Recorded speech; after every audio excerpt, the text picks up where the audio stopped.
को डिस्कस करना है और अल्गोर को डिस्कस करना है। ये छोटा सा चार्ट है, ये दिखा रहा है कि ईयर वाइज दिखा रहा है कि कौन कौन सी लैंग्वेज कब कब इंट्रोड्यूस हुई है। 1957 में पहली हाई लेवल लैंग्वेज इंट्रोड्यूस हुई थी फोर्ट्रॉन 1 के नाम से, और फिर इसी तरह फोर्ट्रॉन 258 में, फोर्ट्रॉन 462 में आई थी, प्रोलॉग 73 में, फोर्ट्रॉन 77 78 में आई थी।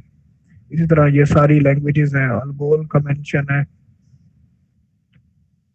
सिमुला है। ये मोस्टली जब लैंग्वेज के साथ हम आगे नंबर आप देखेंगे ना तो वो रिप्रेजेंट कर रहा है कि ईयर कौन सा है, किस ईयर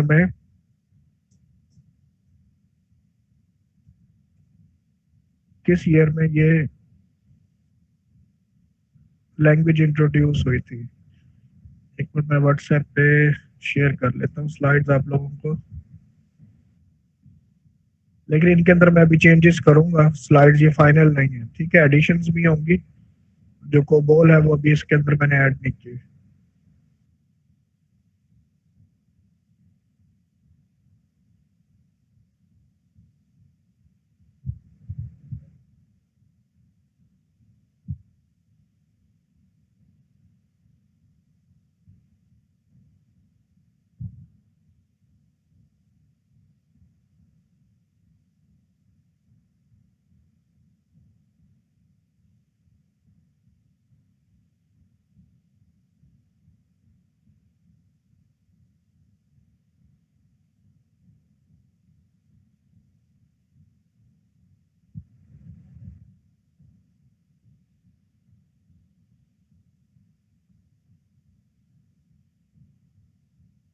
ग्रुप पे शेयर कर दिए मैंने।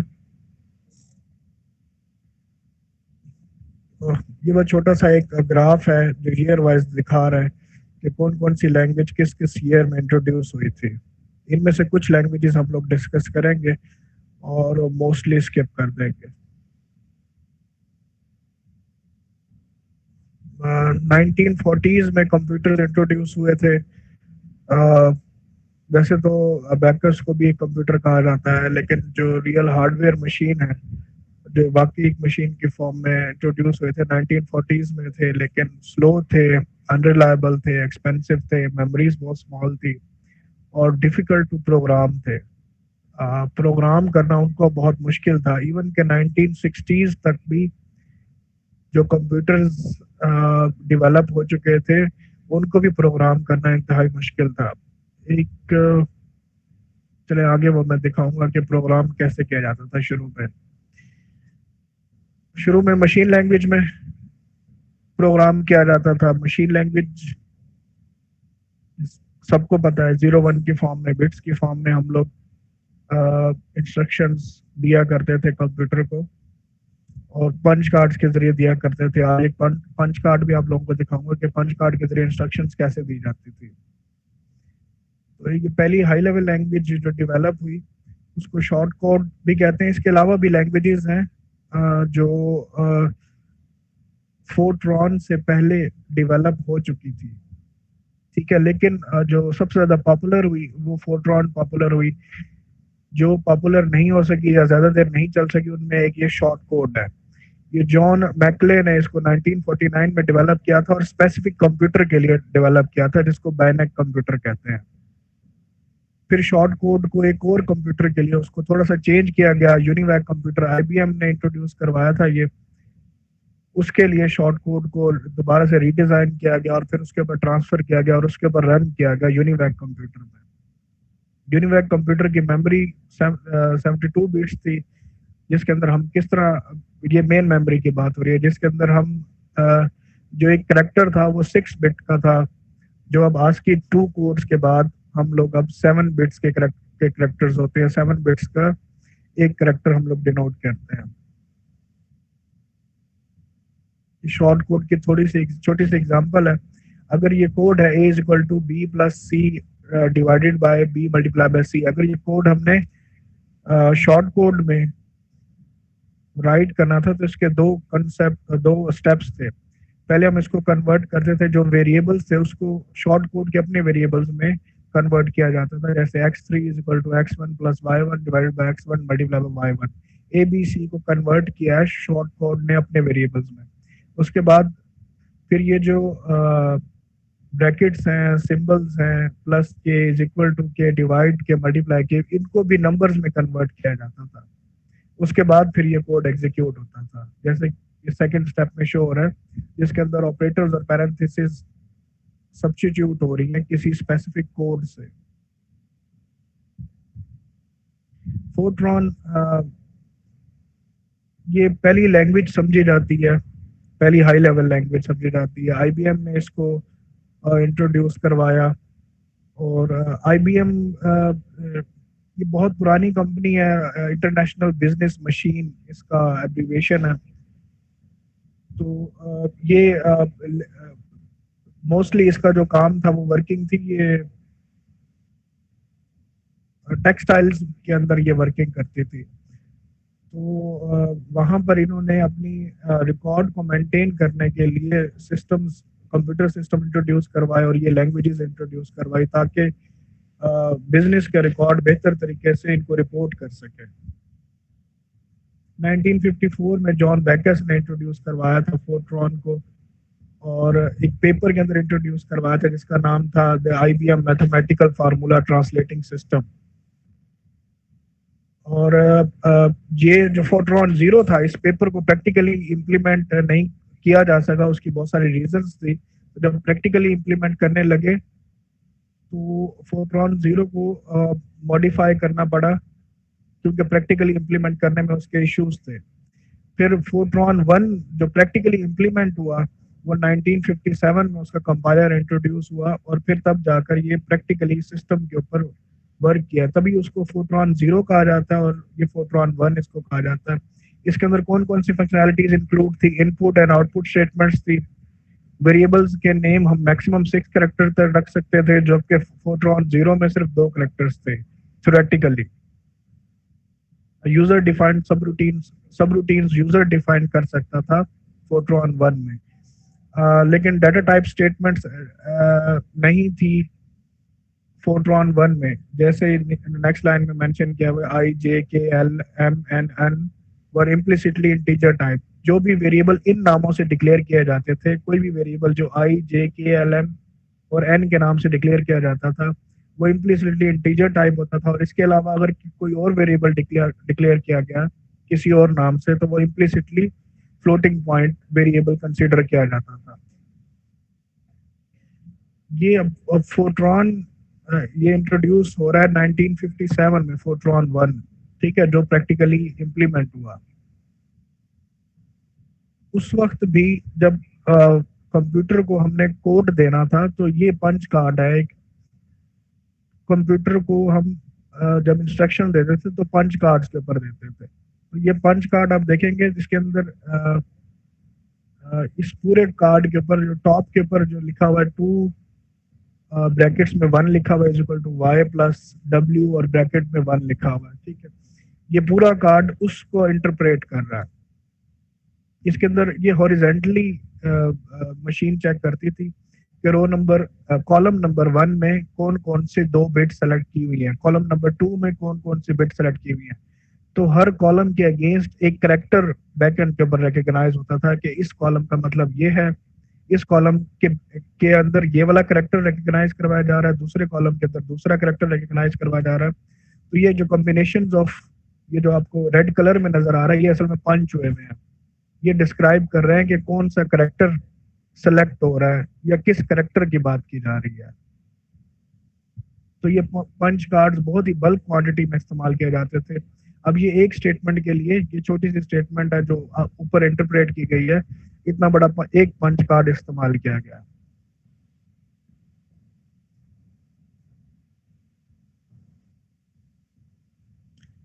मैनुअली राइट करने पड़ते थे, शुरू में मैनुअली राइट करने पड़ते थे। मैनुअली इस तरह राइट करने पड़ते थे कि शुरू में कंपाइलर के नाम से ना जॉब्स होती थी, मतलब कि ह्यूमन बीइंग्स कंपाइलर का काम क्या करते थे। कंपाइलर का क्या काम है? सोर्स कोड को ऑब्जेक्ट कोड में कन्वर्ट करना या हाई लेवल लैंग्वेज को मशीन लैंग्वेज में कन्वर्ट करना। तो शुरू में पर्सन थे, ह्यूमन बीइंग्स थे जो मशीन जो प्रोग्राम का कोड था उसको कन्वर्ट करते थे मशीन कोड में, ऐसे कोड में जिसको मशीन अंडरस्टैंड कर सके। उसके बाद फिर ये जो फोर्ट्रॉन का कंपाइलर इंट्रोड्यूस हुआ, तो यहाँ पर ये जो पंचिंग होती थी ये टाइपिंग कीबोर्ड के थ्रू ही होती थी। पहले तो मैनुअली होती थी, बाद में कीबोर्ड के थ्रू होती थी, लेकिन वो जो कीबोर्ड था या टाइप राइटर था वो पहले पंच कार्ड के ऊपर इस तरह टाइप करता था, और आउटपुट भी इस तरह मॉनिटर या स्क्रीन के ऊपर नहीं आती थी, बल्कि आउटपुट जब सोफिस्टिकेटेड हो गए थोड़े से कंप्यूटर्स तो आउटपुट प्रिंटिंग फॉर्म में आने लगी। ये मॉनिटर्स बहुत बाद में आए थे, 1970s में जाकर इंट्रोड्यूस हुए थे। उससे पहले आउटपुट प्रिंटिंग फॉर्म में ली जाते थे।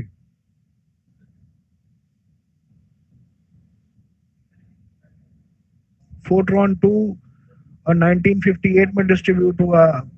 जो फोर्ट्रॉन 1 के जितने भी बग्स थे वो सारे इसके अंदर फिक्स किए गए, और कुछ और फीचर्स इसमें ऐड किए गए। ये बहुत ज्यादा पॉपुलर नहीं हुई, जो सबसे ज्यादा पॉपुलर हुई वो फोर्ट्रॉन 4 हुई।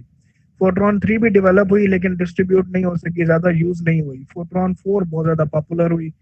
ये 2 साल समझे जाते हैं, 1960 टू 1962, ये 2 साल समझे जाते हैं कि फोर्ट्रॉन के ईयर से फोर्ट्रॉन 4 में फोर्ट्रॉन 4 बहुत ज्यादा वाइडली यूज हुआ।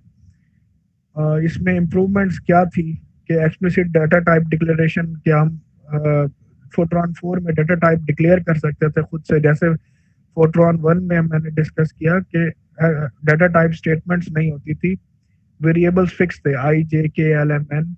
ये इन वेरिएबल नेम्स के साथ अगर कोई वेरिएबल डिक्लेयर होता था तो वो इंटीजर टाइप थे, जबकि फोर्ट्रॉन 4 में एक्सप्लिसिट टाइप डिक्लेरेशन थी कि प्रोग्रामर खुद से डाटा टाइप डिक्लेयर कर सकता था। इफ कंडीशनल स्टेटमेंट इंट्रोड्यूस हो गई, पैरामीटर्स पास होने की फैसिलिटी यहाँ पर थी फोर्ट्रॉन 4 में। उसके बाद फोर्ट्रॉन 77 इंट्रोड्यूस हुआ, ये ईयर 77 में ही इंट्रोड्यूस हुआ था। इसके अंदर क्या क्या फीचर्स थे? स्ट्रिंग हैंडलिंग इसके अंदर ऐड की गई, लूप्स, कंट्रोल स्टेटमेंट इसके अंदर ऐड की गई, और इफ के साथ एल्स एक क्लॉज ऐड कर दी गई, ऑप्शनल एल्स क्लॉज, जो कि पहले फोर्ट्रॉन 4 और फोर्ट्रॉन 1 या 2 में नहीं थी।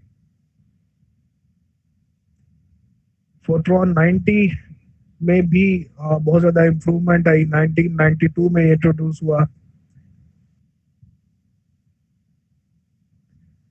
इसके अंदर सिग्निफिकेंट एडिशंस क्या आई? डायनामिक अरेज, पॉइंटर्स और मॉड्यूल्स ऐड किए गए, और सब प्रोग्राम्स रिकर्सिवली कॉल हो सकती थी, कि एक प्रोग्राम खुद को बार बार कॉल कर सकता था। ये जो फर्स्ट टाइम इंट्रोड्यूस हुआ ये 1992 में फोर्ट्रॉन 90 में इंट्रोड्यूस हुआ।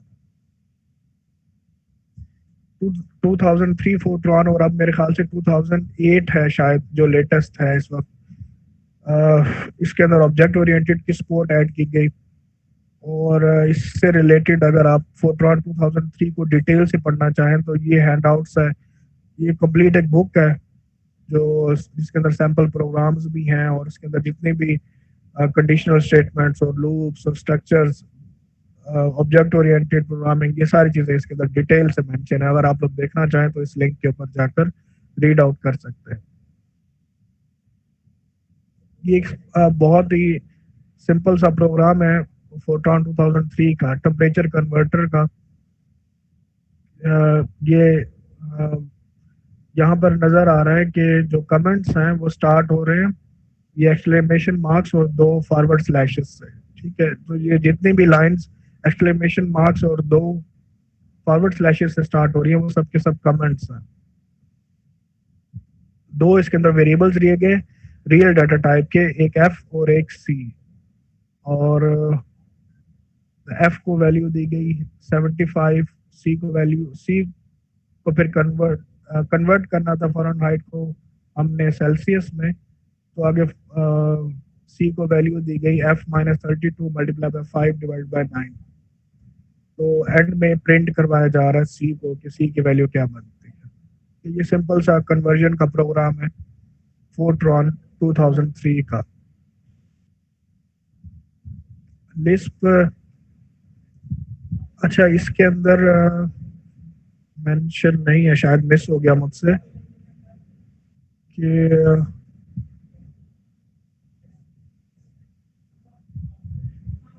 फोर्ट्रॉन में सॉरी शॉर्ट कोड में कंपाइलेशन बहुत ज़्यादा मुश्किल इसलिए भी थी क्योंकि शॉर्ट कोड में जब भी हम मेमोरी एलोकेट करें तो मेमोरी के एड्रेसेस देते थे।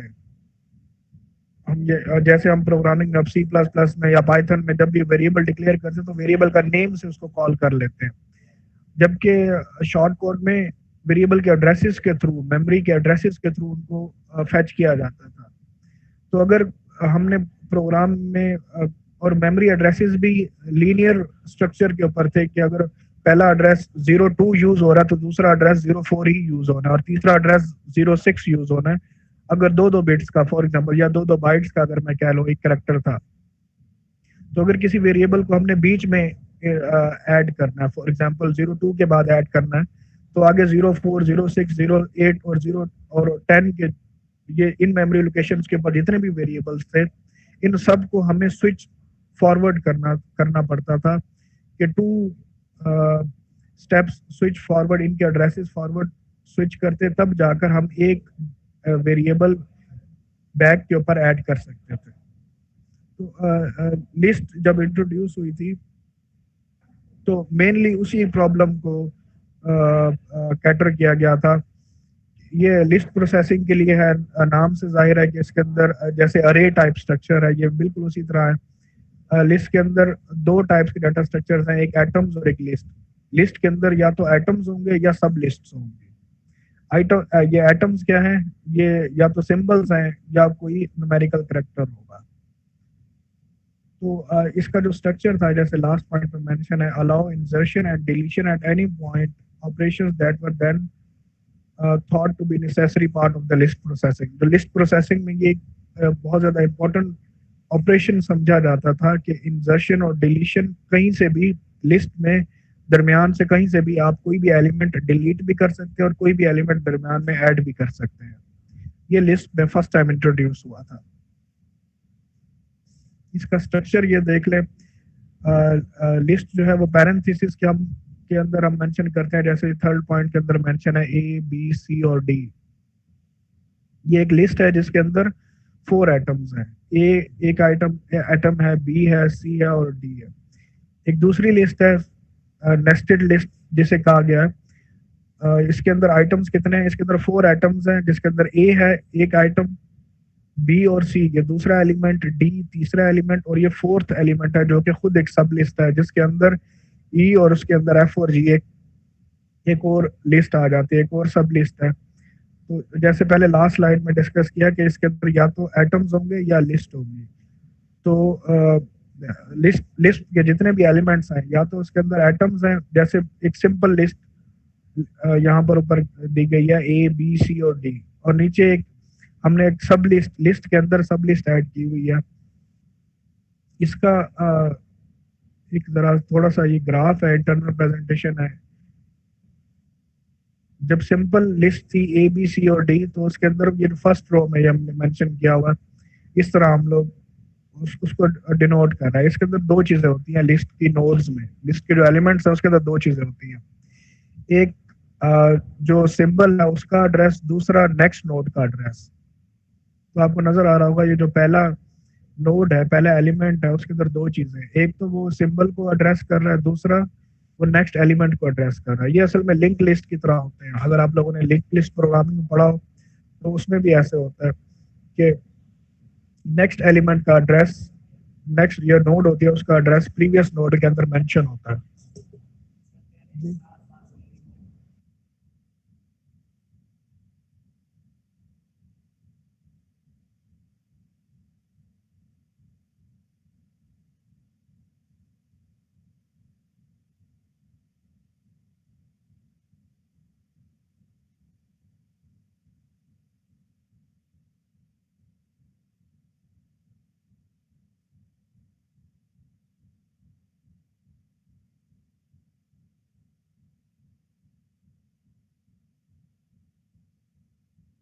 सब लिस्ट थी उसको यहाँ पर उसका ग्राफ मेंशन किया गया कि उसके अंदर ए एक मेन एलिमेंट था, उसके उसके बाद बी और सी सब एलिमेंट थे, तो बी और सी आपको सेकंड रो में नजर आ रहे हैं।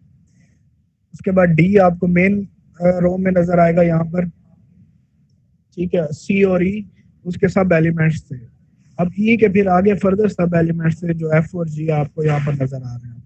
तो एक नोड के अंदर दो एड्रेसेस होते हैं, एक उसका अपना जो एलिमेंट है उसका एड्रेस, और दूसरा नेक्स्ट एलिमेंट का एड्रेस वहां पर स्टोर होता है। अच्छा, लिस्ट के अंदर हम लोग जब ऑपरेटर्स टाइप करते हैं तो वो बाकी लैंग्वेजेस से थोड़ा डिफरेंट होते हैं। जैसे यहाँ पर लिखा हुआ है ब्रैकेट्स के अंदर is equal to x y, ठीक है। बाकी लैंग्वेजेस में हम लिखते हैं x is equal to y, जबकि यहाँ पर हम लिखते हैं is equal to x y. पहले ऑपरेटर मेंशन किया जाता है, उसके बाद वेरिएबल्स मेंशन किए जाते हैं। अब ये नॉट इक्वल टू का साइन है, और उसके बाद लेस देन का साइन है। अब ये हम कैसे रीड करेंगे, X is less than Y और X is greater than Y नीचे वाली लाइन में, ग्रेटर देन और इक्वल टू, लेस देन और इक्वल टू नीचे वाली लाइन में मेंशन है।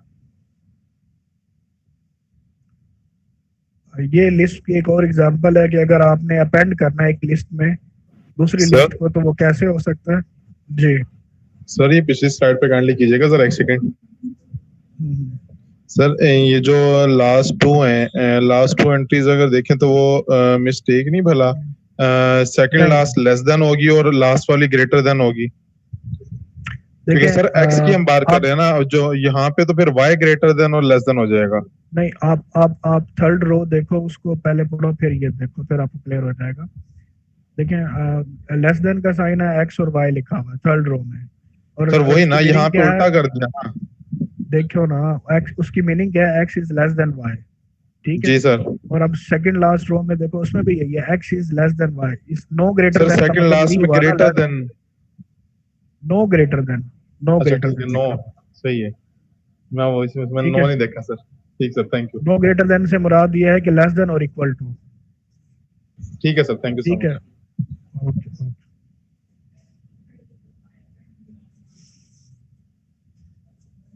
ये अपेंड, अगर आपने लिस्ट में अपेंड करना हो तो एबीसी एक लिस्ट है, उसके अंदर सी डी ई अपेंड कर रहे हैं, तो उसका रिजल्ट नीचे गया दिया गया। एक ऑपरेशन है फर्स्ट का, जो लिस्ट के फर्स्ट एलिमेंट को आपको आउटपुट देता है। जैसे 248 की लिस्ट थी, उसके अंदर आपने फर्स्ट का फंक्शन जब कॉल किया तो वो 2 आपको रिटर्न कर रहा है। फिर रेस्ट का एक फंक्शन है जो फर्स्ट को छोड़ के बाकी सारे एलिमेंट्स को रिटर्न कर रहा है। और अब इन दोनों को नेक्स्ट उसमें यूज किया गया। पहले हमने रेस्ट फाइंड किया, रेस्ट में हमें मिला 4 और 8, ठीक है। अगर आप इंटरनल पार्ट ऑफ ब्रैकेट को पहले सॉल्व करें तो रेस्ट फाइंड किया गया 248 में से, तो रिजल्ट आया 4 और 8, और 4 और 8 के ऊपर जब फर्स्ट अप्लाई किया तो रिजल्ट आया 4। तो ये एक छोटी सी एग्जांपल थी लिस्ट के प्रोग्राम की। अलगोल उसके बाद एक लैंग्वेज है, अरिथमेटिक लॉजिक से ये निकला, एल्गोरिथमिक लैंग्वेज से ये निकला। 1958 में ये इंट्रोड्यूस हुआ था फोर्ट्रॉन 0 के बाद। जी बेटा।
1958 की बात कर रहे थे, 1958 में इंट्रोड्यूस हुई है। इसने डाटा टाइप का कॉन्सेप्ट दिया जो कि फोर्ट्रॉन 0 में नहीं था, ठीक है, और फोर्ट्रॉन 1 में भी नहीं था। कंपाउंड स्टेटमेंट का आइडिया दिया इसने। आइडेंटिफायर्स इसने जो वेरिएबल की लेंथ है उसने कहा कोई भी लेंथ आप ले सकते हैं। फोर्ट्रॉन में 6 करैक्टर की लेंथ थी सिर्फ।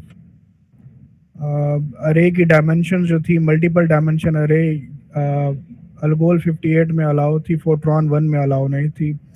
इसके सबसे बड़ा ड्रॉबैक ये था कि इसकी कोई आउटपुट स्टेटमेंट नहीं थी, ठीक है, क्योंकि कंप्यूटर्स उस वक्त स्क्रीन के ऊपर आउटपुट देते नहीं थे, तो इसकी आउटपुट स्टेटमेंट नहीं थी। इसकी जो असाइनमेंट स्टेटमेंट वो थोड़ी सी डिफरेंट थी बाकी प्रोग्रामिंग लैंग्वेजेस से। जैसे यहाँ पर नीचे वाले लास्ट लाइन में दिया हुआ है expression is equal two variable, जबकि बाकी लैंग्वेजेस में ऐसे होता है कि वेरिएबल लेफ्ट साइड पे होता है और एक्सप्रेशन राइट साइड पे होती है।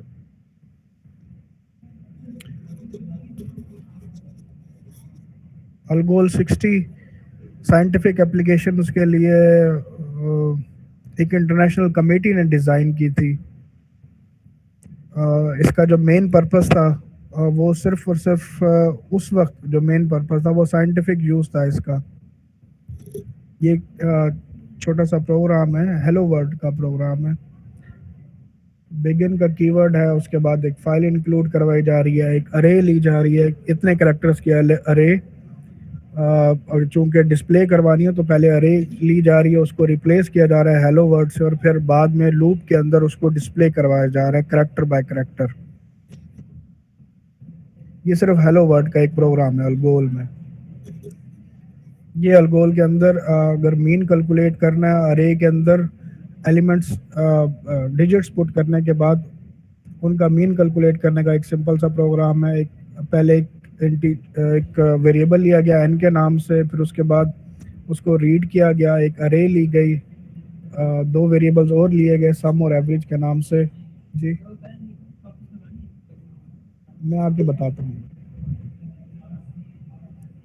लूप यूज़ किया जा रहा है 1 से लेकर उस वक्त तक चलेगा जब तक अरे एंड नहीं होती, और फिर उसके बाद प्रोग्राम के अंदर उसका सम और जहाँ पर सम और एवरेज ली जा रही है, ठीक है। ये C++ से थोड़ा बहुत मिलता जुलता है। अच्छा, एक असाइनमेंट आप लोग नोट डाउन कर लें, ये आपने 12 तारीख तक सबमिट करवानी है मुझे। ये मैं कोशिश करूँगा उस पर अपलोड कर दूँगा LMS के ऊपर, आप लोग वहीं पर सबमिट करवाइएगा।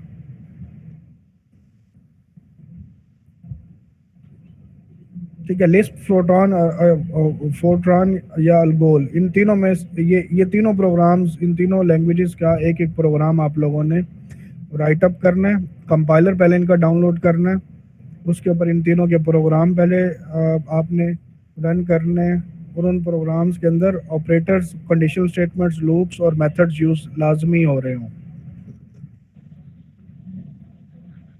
ठीक है, ये आपने 12 अक्टूबर तक सबमिट करवानी है मुझे।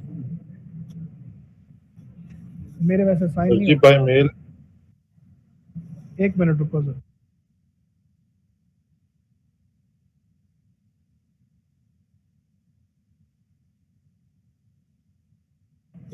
जी सर ये बाय मेल सबमिट करने हैं या गूगल क्लासरूम पे आप क्लासरूम बना देंगे वहां सबमिट करवानी है?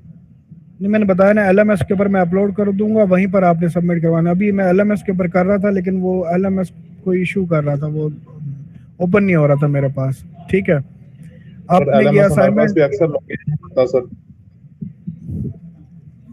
उसका सायरा से पासवर्ड हर पूछो बार ना। है ना।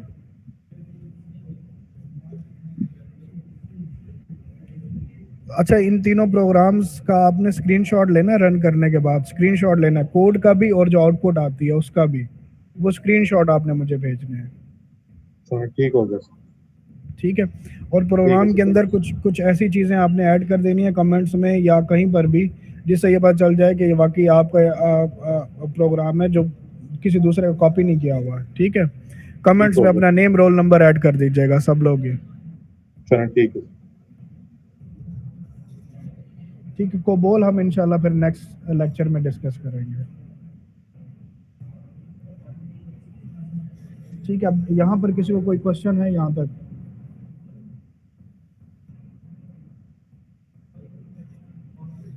मैं दोबारा रिपीट कर दूं, इन तीनों लैंग्वेजेस के आपने या तो ऑनलाइन कोई कंपाइलर सर्च कर लें या कंपाइलर आप डाउनलोड कर लें, ओपन सोर्स मिल जाएंगे आपको तीनों लैंग्वेजेस के।